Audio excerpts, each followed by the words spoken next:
Une photo réalisée par un plabénécois a été sélectionnée pour le plus grand concours mondial de photographie.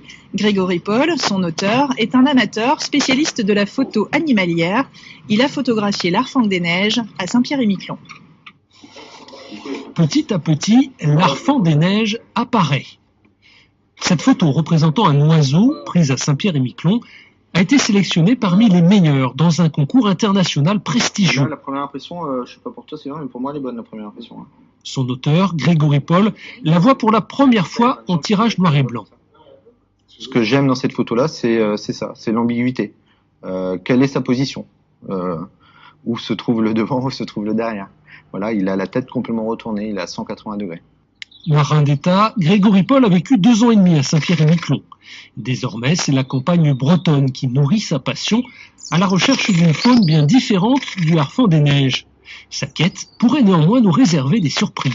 Il y a beaucoup de choses qu'on ne voit pas si on ne s'y intéresse pas. Là, je suis plutôt sur les traces de la genette. Donc, il y a quelques genettes observées dans les monts d'Arrée, donc c'est pas très loin. Mais j'aimerais en trouver ici. Je suis en train de chercher des traces de sa présence. Après, tout ce qui est belettes, les martres, les fouines, c'est pareil, c'est des animaux qu'on voit pas comme ça. Donc ça, c'est chez nous.